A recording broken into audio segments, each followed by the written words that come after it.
Let's get started. Now today, the world is unified in grief as Ethiopia marks a day of mourning after all 157 passengers on board Ethiopian Airlines crashed at the weekend. The aircraft, a Boeing 737 MAX 8, was heading to the Kenyan capital of Nairobi, but crashed just 6 minutes after takeoff.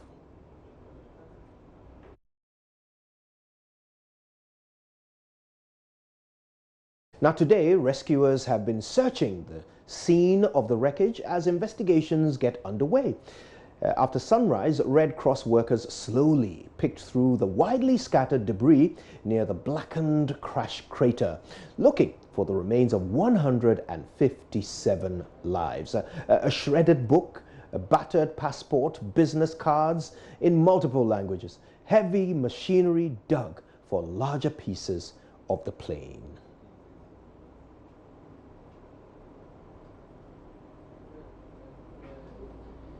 Now, although it's not yet known what caused the crash of the new plane in clear weather outside Addis Ababa on Sunday, the airline decided to ground its remaining 4 737 MAX 8 aircraft until further notice. Ethiopian Airlines has been using 5 of the planes and awaiting delivery of 25 more. Boeing has extended heartfelt sympathies to the families and loved ones of the passengers and crew on board Ethiopian Airlines Flight 302. The plane was their 737 MAX 8 model, and in a statement, the company says a technical team will be traveling to the crash site to provide technical assistance under the direction of the Ethiopia Accident Investigation Bureau and U.S. National Transportation Safety Board.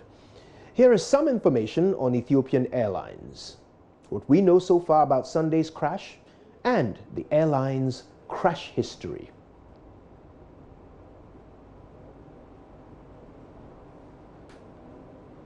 Took off from Addis Ababa at 8:35 in the morning local time, but just 6 minutes later it disappeared from the radar. It crashed near the town of Bishoftu, just 37 miles from the airport.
Right, so here's what we know, and of course we'll be bringing you more details about this crash. And here are some important facts. The crash shattered more than 2 years of relative calm in African skies where travel had long been chaotic. It also was a serious blow to state-owned Ethiopian Airlines, which has expanded over the years to become the continent's largest and best managed airline. Of course, they have turned Addis Ababa into the hub for continental travel across Africa. We'll discuss the implications of this incident for the air travel industry right here on The Pulse, especially in Africa. Plus, of course, reactions of Ghanaian air travelers. First, though, why don't we get an update on the situation in Ethiopia? We'll speak later to our colleague Stephen Darko, a Ghanaian journalist in Addis Ababa. But first, let's do some other important connections to this development over the weekend. Reactions have been pouring in, and indeed, former President John Mahama and many others have been tweeting to commiserate with Ethiopia and, of course, those who lost family and loved ones. I'm sure you will recall that the plane crash that happened here in Ghana some 6 or so years ago took 10 lives, and the aircraft was also a Boeing. Here's a quick reminder of that particular incident. And in the light of this, we ask the question, do you feel safe traveling by air? So after you heard the news of the airplane crashing in Ethiopia, are you afraid to fly now? Of course, I'm afraid. Everybody died and then nobody survived.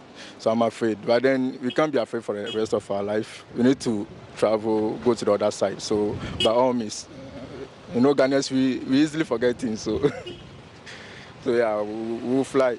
Are you afraid of flying now?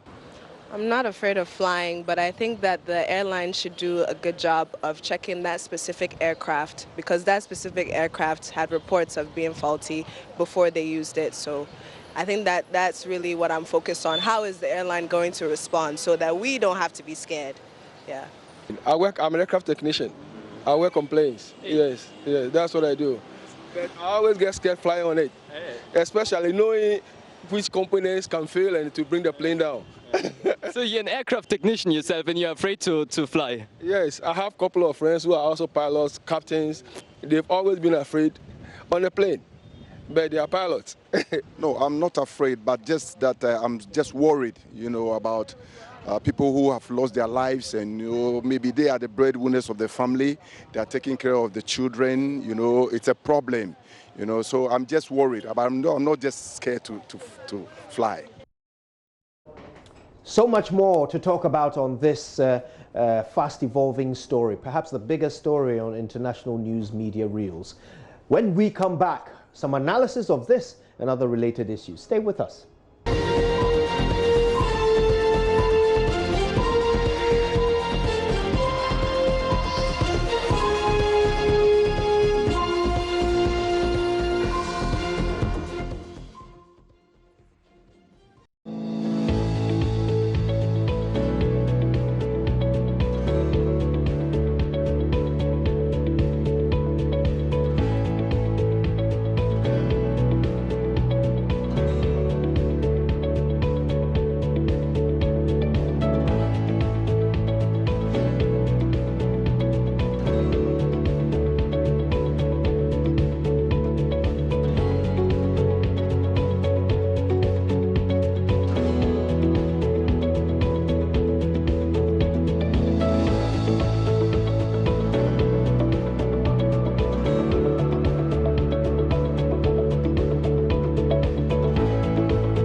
You're welcome back to The Pulse. My name is Kojo Yankson, and of course today among the many stories we're discussing, the Ethiopian Airlines crash on Sunday morning is certainly occupying our attention. We want to get a bit of understanding of what happened, what could have happened, and to help us do that, Dr. Yakubu Akparebu is an aerospace medicine specialist and technical advisor on aviation safety with the Bureau of Public Safety.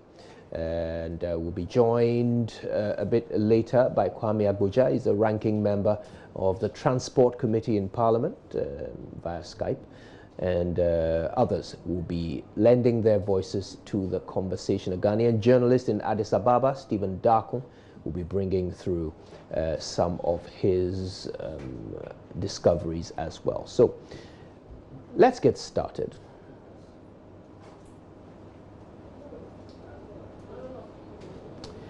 Now, before we get into other stories, let's do a little bit of analysis. And our guest is, of course, an expert in all things aviation. Very nice to see you, Mr. Akparibo. Have I got your name right? Yeah, that's right. Excellent. Yeah. It's a pleasure to have you.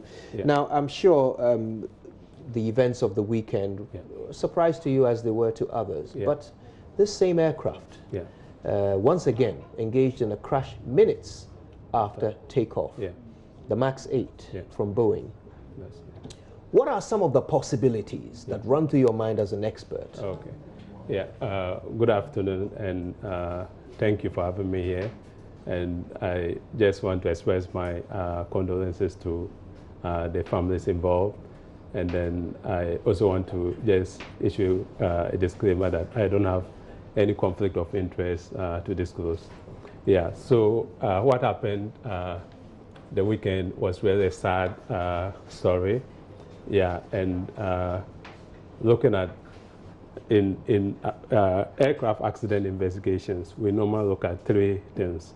So the aircraft or the hardware itself, the human being, and then the other factors, that's weather and all that kind of stuff. So when you look at events about how this one happened, the aircraft took off, and then about 6 minutes later, the pilot spoke to air traffic control that they had a problem and they wanted to return. And unfortunately, it couldn't make its journey back to the airport. And the events from flight tracking websites just point to a similar incident as the Lion Air one that happened in Indonesia. So the aircraft took off, and then they noticed it lost vertical speed, and then it went up again, and then that was it, and then it vanished in radar. So if you look at, you take all the factors into consideration, it points more towards the aircraft, you know. So it's not more of a human factors issue. That is what we know now. It's not conclusive. So it's more like it's the hardware that field, yeah. Right, and of course it'll be a while before we start to get any understanding of what went wrong with the hardware, because the aircraft is in tatters. Yeah. But of course they'll be looking for a black box at this point, won't they? They found it. They found the black box? Yeah, they found it, yeah. So help me understand, you know, from your perspective, an aircraft takes off, pilot signals that he wants to return.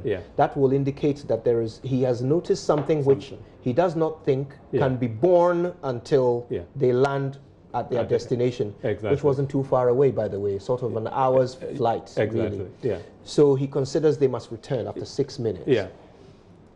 Now, explain to me, in order for the aircraft to have fallen from whatever height it was and crashed without any communication or explanation of what is going on from the pilot to the tower, that must have been either their communication got cut off or the fall must have been pretty fast. Which of the two is more likely? Yeah, at this stage, I'll be speculating if I pick one of them. But what we think is that the aircraft might have stalled. So for an aircraft to take off, there are about some forces that acts on it. So there's like the thrust force that pushes it forward, and then the weight that is down, and then the lift is up, and then the drag is the air molecules that is like pushing against the thrust. Right. Yeah. Now, if you take off and you take off, there's something that we call like the angle of incidence and the angle of attack of the airplane. You don't want those two to be equal. If those two are equal, then you're going to have a stall. And when you stall, it's like the aircraft, all the forces that I mentioned, you lose all of that. So it's just only one force that is acting on the aircraft, and that is the weight. So it just goes down that way, and then it will impact the ground. That is what we are thinking. And now, as like the time frames as you're talking, an aircraft, the speed that an aircraft moves is so much that when it's going to fall, it's in seconds. It's not like 1 minute for you to like wait. Yeah, it's pretty much fast. It's just like the way birds strike. You see a bird is very small, But then if it strikes an aircraft, it can bring it down. It's just because of the momentum. It's the velocity at which the aircraft is moving. So you have mass times velocity. The impact is going to be high. So that's why, like, it happens that way. So it was 6 minutes before the pilot communicated to the tower. Yeah. So that is 6 minutes of ascension. Yeah. So by 6 minutes, Boeing 737. Yeah. In 6 minutes' time, what sort of altitude do we expect it would have attained? Yeah. In 6 minutes, cruise altitude is about 40,000 feet. You go 40 when you want to reduce fuel burn. And then at takeoff, you can climb at you can't just climb very fast. You need to climb at a certain rate. So in 6 minutes, I presume that it could be around 20,000 feet. Okay. Yeah. So what you're teaching us is that a plane that stalls can fall from 20,000 feet to the ground in seconds. Yeah, in seconds. And it's just because of the forces that acts on it. And then the speed at which, because it goes about 500 knots, which is about 1,000 kilometers per hour. So you can imagine when you are driving, even at 100 kilometers per hour, when you bring your hands out, the drag that you feel. So you can imagine like ground speed of about 1,000, what that impact is going to be. Wow. So we're talking about seconds, milliseconds. Wow. Yeah. That's pretty fast. Yeah. And it's not how you imagine it. Yeah. You would think it would take minutes to travel 30,000 feet. Exactly. But so with this aircraft, I'm talking about stall issues because Boeing actually updated the software of the aircraft. So if an aircraft stalls, the aircraft has like sensors that is able to tell the pilot that there's a stall.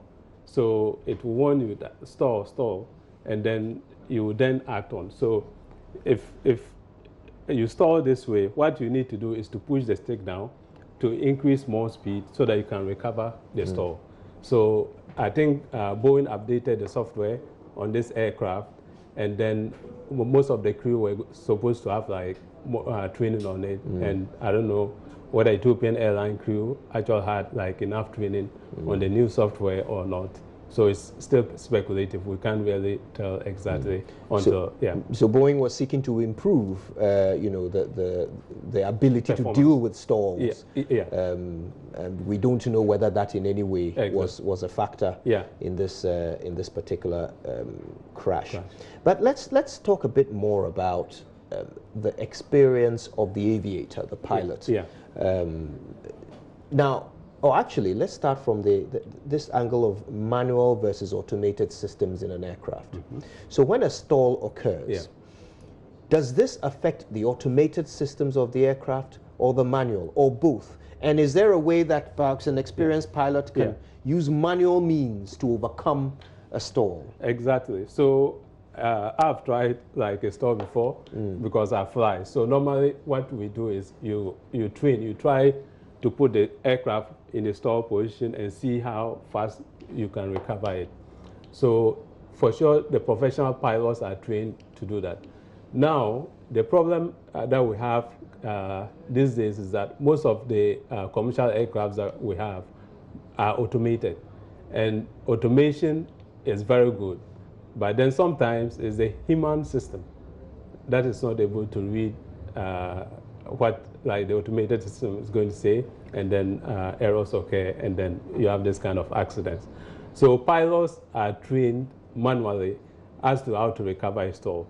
But then if you are not able to detect, so let's take that maybe the aircraft is telling you that it's in a stall position, and then meanwhile it's not in real sense, it's not in a stall position, then that's where the problem comes. So an example is what happened with Air France, the one that crashed off the coast of Brazil. That's right. I think it was in 2004. So, so what happened was that one, there's a pitot tube that detects the airspeed.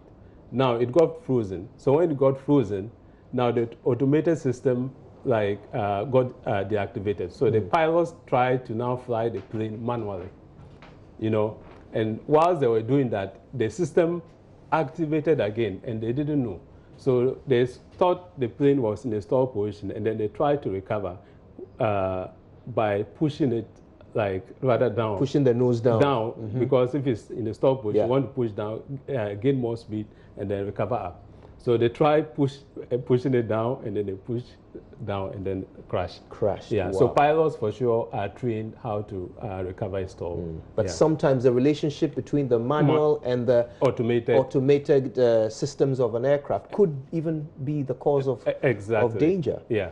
Wow. So that's mostly is normally the human error aspect of it that brings a problem. Yeah. And because like now flying is so much automated, if you don't like practice more in a simulator and then have more training, when there's like a problem, it's always difficult for the pilots. It increases their workload, and then their performance then degrades, and this and then results will be accidents. Yeah. Now you work in the industry, so I'm hoping you can educate us a lot about the company that is involved here, Boeing. Yeah. And you will recall that not so long ago here in Ghana, there was a crash of a Boeing aircraft very soon after takeoff. Okay. Right here in Accra. About 10 persons perished in that, and the aircraft was, like I said, a Boeing. Here's a quick reminder of that incident, and then we'll do a bit of discussion about Boeing. Officials say a cargo plane that was trying to land in West Africa crashed into a bus filled with passengers, killing all 10 people on the bus and sending all 4 crew members on board the plane to the hospital. The Boeing 727 crashed at the airport in Ghana's capital. Officials say it flew out of Lagos, Nigeria. A top executive at the airport says the plane crashed after a failed landing attempt. Witnesses say the plane first smashed through a fence that runs around the airport before hitting the bus. Carlotta Bradley, The Associated Press. And that's how it all unfolded right here in Accra. Now, I know that it's easy to draw connections, even where connections don't exist, but this is not a good record for Boeing. How do you think it'll affect their position in the industry? In fact, what is their position in the industry? Yeah, Boeing, so far, we have only 2 companies in the commercial aircraft business, Boeing and Airbus. Yeah. Now, interestingly, Airbus rather is like has more automation. Airbus, like most of their aircraft, the new ones they do is far more automated than Boeing, and the 2 pretty much have like good reputations. Both companies, aircrafts have like had crashes and all that, so we cannot really use this accident to judge between the 2, because the example I just gave about the Air France one, that was an Airbus, you know, and this current one is a Boeing. So I can't we can't actually use that to judge the 2 companies. But what I know is that Boeing actually doesn't change things much. It's rather Airbus that like automation. So when you compare like the cockpit of an Airbus normal with the Boeing, it's like maybe a Rolls Royce and a Mercedes, because like Airbus initially they went so fast towards like more automation than Boeing. And the accident that actually happened, the one that you just in Accra here, that I think that was more of a human error. I think that was more, although like in Ghana here we don't have like proper investigative structures, but for me as an expert in the field, when I look at the turn of like what happened, it was more of an error, because I think that day it rained also, and then maybe he probably missed the runway, and then it was more like a runway kind of excursion. Right. So for that, we wouldn't put it on the company. Yeah. Okay. Yeah. Now, Ghana wants to have a national carrier. Yeah. Of course, it's been boosted by the success of national carriers like Ethiopian Airlines. Yeah. They've made so much money. They've ordered a load of these aircraft, you know, to expand their fleet. Yeah. And now they're having this problem, which people are suspecting will be a problem with the aircraft. Yeah. So in terms of Boeing's market, you know, will there be countries now, perhaps in the position of Ghana, that were thinking of going for Boeing, who might now suddenly have a reason to think twice about it?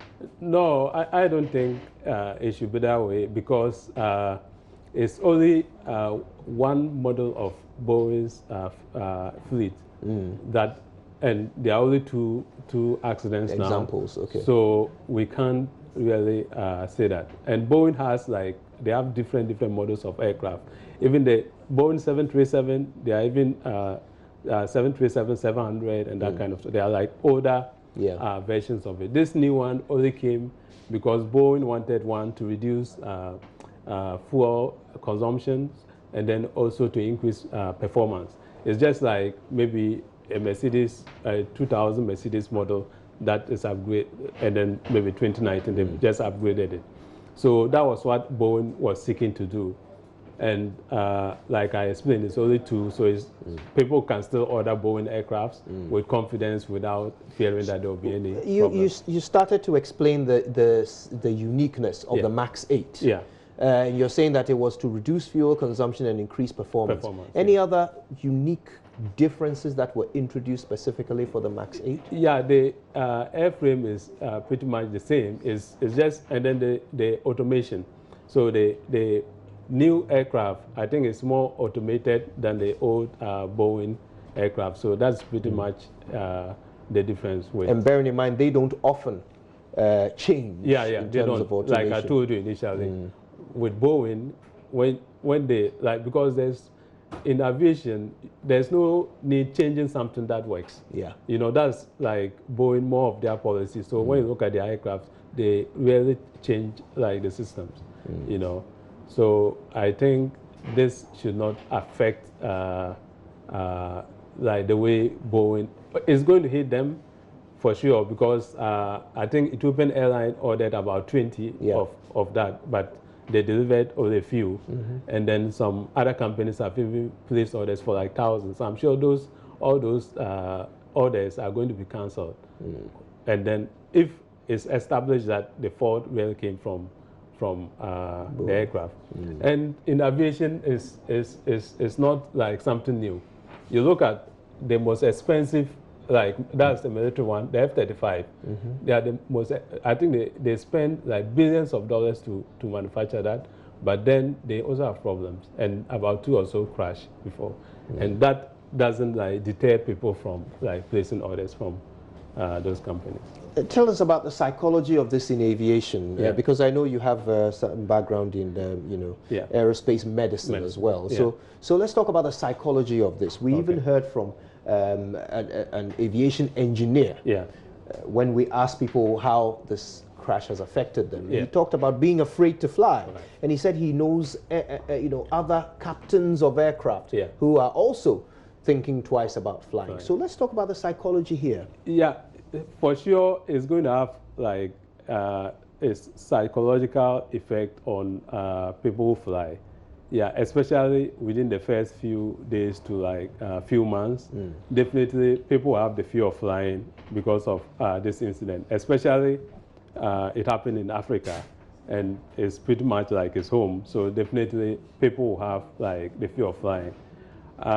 With the Boeing 737 MAX 8, even myself, if I have a ticket to fly on that aircraft, I would definitely think twice. I would want to wait until the cause of these two accidents is established before I would board those aircraft.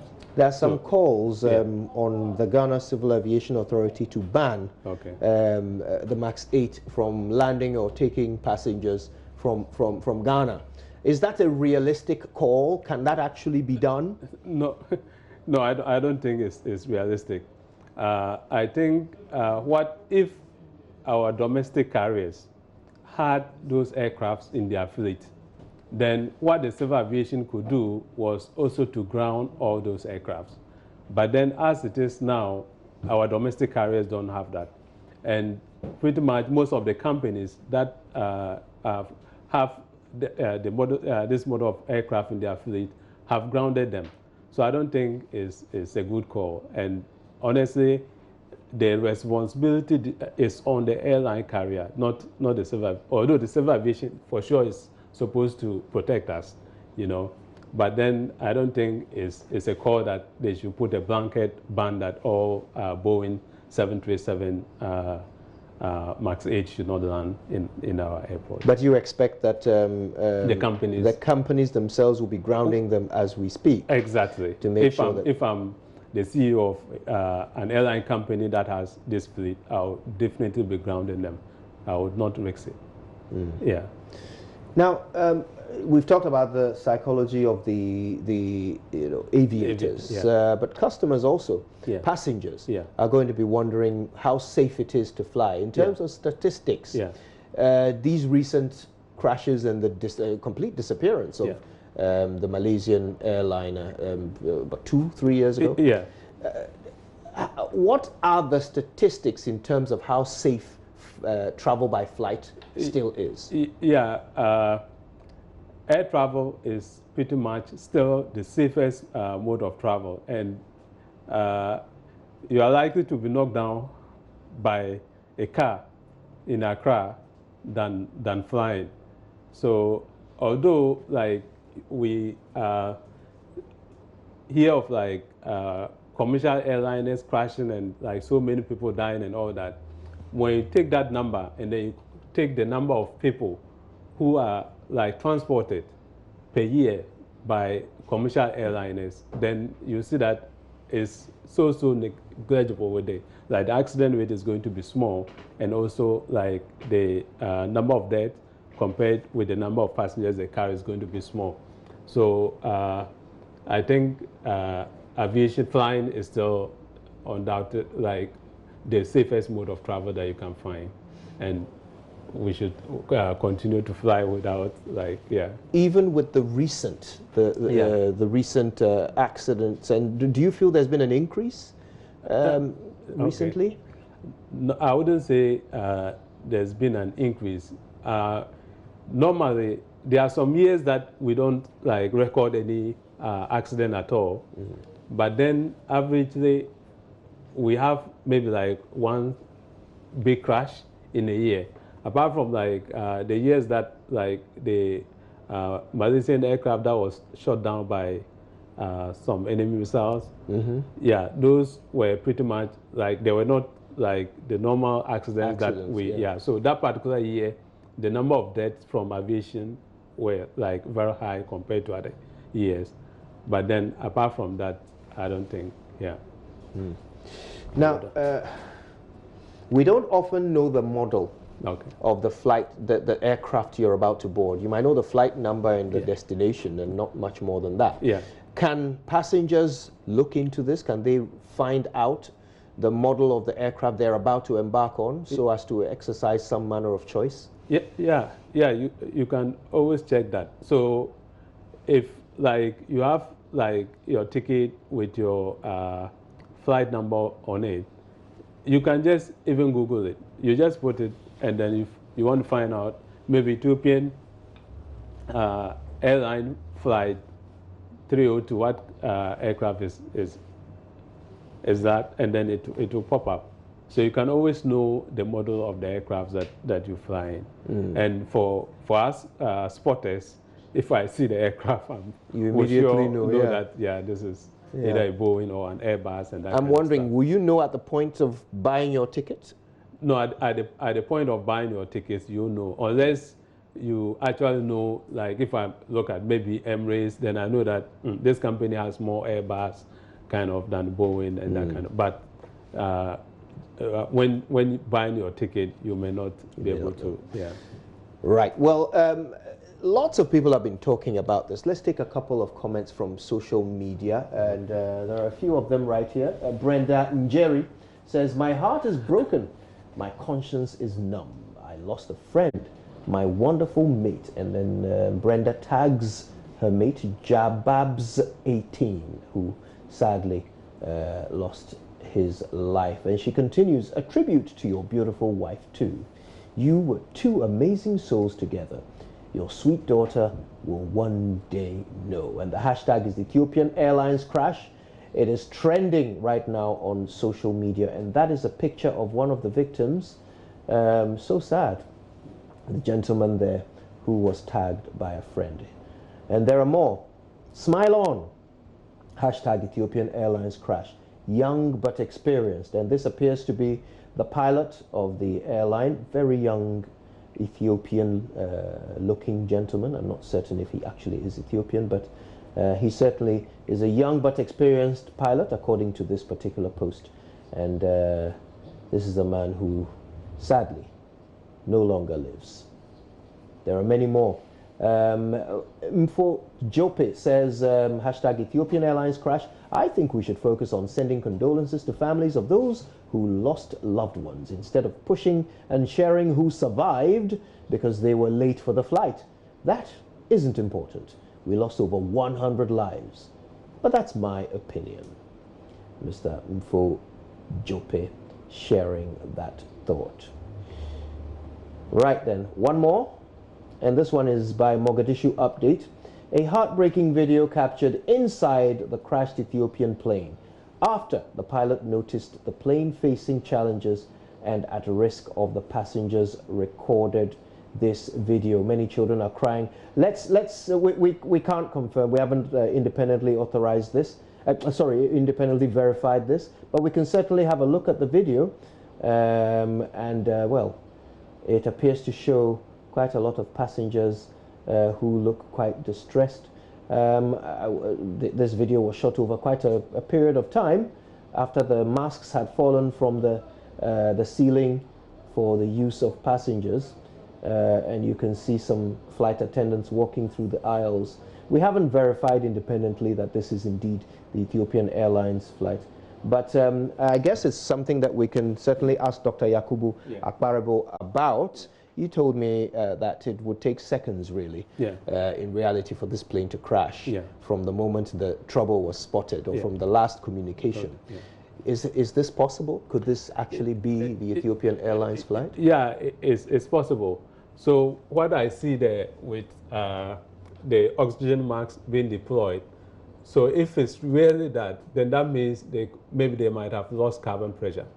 And if you lose carbon pressure, there will be like the oxygen content is going to be down, and then the mask is going to be deployed automatically. Right. So it's either that or maybe there were like some release of gases in the cabin that also made it difficult for people to breathe. So normally, if like pilots encounter like problems to do with carbon pressure and all that, they release the marks that you see, that oxygen can only last for 15 minutes. So that 15 minutes is going to give the pilot the leeway to descend to below about 10,000 feet. So about 10,000 feet that you can breathe without the cabin being pressurized. Right. So it's normally to give the pilots more time to descend. Yeah. So with this, it could also be, that's the Ethiopian Airline flight, but I cannot really. Yeah. And would stalling possibly cause the cabin pressure situation you're describing? No, stalling won't cause that. Normally, with carbon pressure, loss of carbon pressure, it could either be like loss of power, or maybe there's like a break in the integrity of the structure of the aircraft. Yeah, those are the things that will cause like carbon pressure to drop. With stalling basically has to do with aerodynamics, you know. So like I explained to you, is just have to do with the angle of incidence and the angle of attack. Right. So and the forces that exactly. So and if that like the angle of incidence equals the angle of attack, the aircraft is going to stall, you know. So stalling is more of like an aerodynamic kind of problem. It's not, and it's not like what we've seen.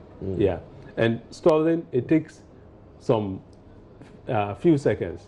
So if the aircraft stalls and then the pilot is able to detect the attitude of the aircraft. The attitude is just the position in relation to the air.